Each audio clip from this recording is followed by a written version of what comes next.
સાધુ ચરિત સંત શિરોમણી જગત વંદ્ય પૂજ્ય જલારામ બાપા ઉપર પણ એને નીચે દેખાડવાના પ્રયત્નો આજકાલ થઈ રહ્યા છે. આપ કલ્પના તો કરો શું કરવું છે. અમુક લોકો, મને નિષ્કુલાનંદજી બાપાનું જે મને બહુ ગમતું પદ છે, ગાંધીજીને ગમતું, એણે બહુ સરસ પંક્તિ લખી કે વેશ તો લીધો વૈરાગનો પણ દ્વેષ રહી ગયો બહુ દૂર.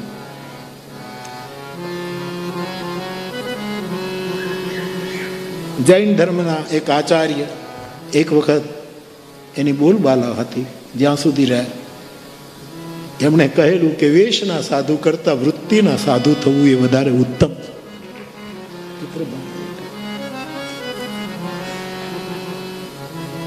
સૌ પોતપોતે જેને માનતા હોય એને મહાન ચિત્રે એમાં કોઈ વાંધો આપણને, પણ બીજાને તમે અમારે લીધે આ બધું.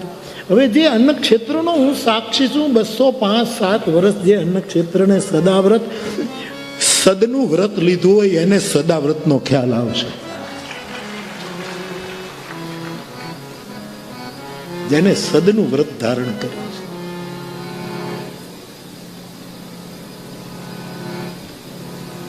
વીરપુર પરિવારના હું સાક્ષી છું. અખંડ રામ ઉપાસના જે પરિવારની છે, અખંડ રામ મંત્ર જેના પરિવારનો રામ મંત્ર છે, રામચરિત માનસ અખંડ જે ઘરમાં વિરાજમાન છે. અને જલારામ બાપા ફતેપુર અમરેલી પાસે ભોજલરામ બાપાનું શિષ્ય તરીકેનો સ્વીકાર અને ભોજલરામ બાપા પાસે આશીર્વાદ માંગ્યા. આશીર્વાદ ગુરુ જ આપે, એના જ લેવાય. અને કહ્યું કે મારે અન્ન ક્ષેત્ર ખોલવું છે.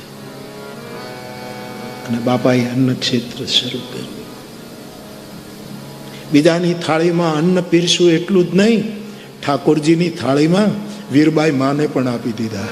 કોણે કર્યું આવું? તમે કલ્પના, કે તમારે જરૂર છે તો લઈ જાવશે.